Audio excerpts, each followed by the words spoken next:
മാങ്ങാട്ടിടം പഞ്ചായത്തിൽ മഴക്കെടുതികളുടെ അവലോകന യോഗം നടന്നു. കെ ശൈലജ MLAയുടെ അധ്യക്ഷതയിലാണ് നാശനഷ്ടങ്ങൾ വിലയിരുത്താൻ സർവകക്ഷി അവലോകന യോഗം ചേർന്നത്. അടിയന്തര സഹായങ്ങൾ ഉടൻ ലഭ്യമാക്കുമെന്ന് MLA ഉറപ്പു നൽകി.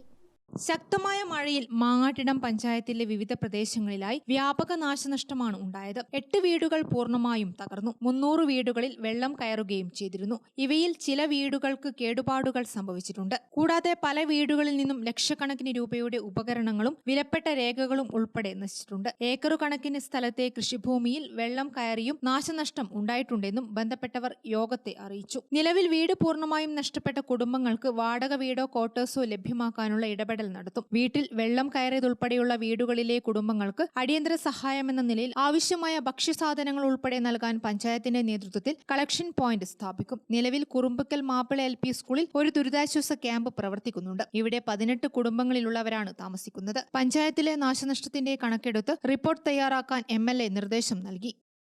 മരുന്നുകളും എല്ലാം നമുക്ക് കൃത്യമായിട്ട് വിതരണം ചെയ്യാൻ സാധിക്കും. അതിനൊരു സംവിധാനം ഉണ്ടാക്കണം.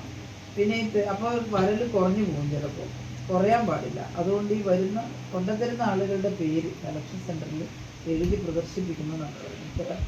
സംഘടനയായിട്ട് തന്നെ അവർ വന്നോട്ടെ, അതിലൊന്നും നമുക്ക് തർക്കമില്ല. എല്ലാവരും സംഘടനാ പ്രവർത്തനമൊക്കെ നടത്തുമ്പോൾ ഇതൊക്കെ കൊടുക്കുമ്പം അവരും അറിയപ്പെടണമെന്ന് ആഗ്രഹിക്കും, അതൊരു തെറ്റല്ല. അതുകൊണ്ട് ഇന്നയാൾ ഇത്ര സാധനം കൊണ്ടുവന്നു നമുക്ക് അവിടെ പ്രദർശിപ്പിക്കുന്നതിന് മടിയൊന്നും കാണിക്കണ്ട. പക്ഷേ നേരിട്ട് കൊണ്ടു കൊടുക്കുന്നതിന് പകരം അത് കളക്ഷൻ സെൻറ്ററിൽ കൊണ്ടുവന്നിട്ട് പഞ്ചായത്തിന്റെ മേൽനോട്ടത്തിൽ അത് കൊടുക്കുന്നതായിരുന്നു നന്നാവുക. തുടർന്ന് ക്യാമ്പിലും ശൈലജ സന്ദർശിച്ചു.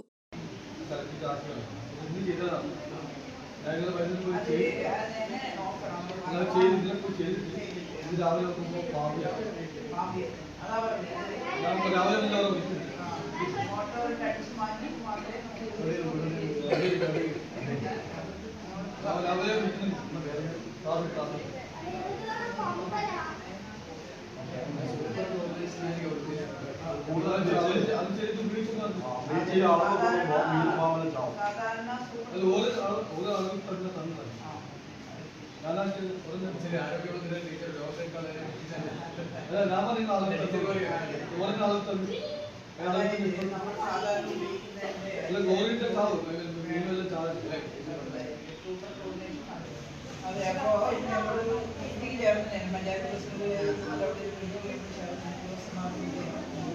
അപ്പോൾ ഇതിൻ്റെ കണക്ഷൻ എടുക്കാൻ പറഞ്ഞിട്ടുണ്ട്. പിന്നെ പ്രധാനമായിട്ട് പെട്ടെന്ന് നമ്മൾ ചെയ്യേണ്ടത് ഇപ്പം പോയാൽ തന്നെ കിണറെല്ലാം കൂട്ടിപ്പോയിട്ടുണ്ട്. കിണറെല്ലാം കരിവെള്ളം താമസിച്ചിട്ടുണ്ട്. അത് കിണറിനുള്ളിൽ വറ്റിച്ചിട്ട് ചോറിനിടണം. ഇപ്പം മഴയൊക്കെ നടത്തില്ല, മഴ ദിവസം നിർത്തുമ്പോൾ നടത്തില്ല. അതുവരെ പിന്നെ പാത റൂട്ടിൻ്റെ വെള്ളം എത്തിക്കാൻ വേണ്ടിയിട്ട് പ്രത്യേകിച്ച് ഇടപെടുന്നുണ്ട്. പഞ്ചായത്ത് ഓഫീസിൽ ചേർന്ന സർവകക്ഷി യോഗത്തിൽ പഞ്ചായത്ത് പ്രസിഡന്റ് PC ഗംഗാധരൻ, മറ്റ് ജനപ്രതിനിധികൾ, രാഷ്ട്രീയ പാർട്ടി പ്രതിനിധികൾ എന്നിവർ പങ്കെടുത്തു. ഗ്രാമിക ന്യൂസ്, മട്ടന്നൂർ.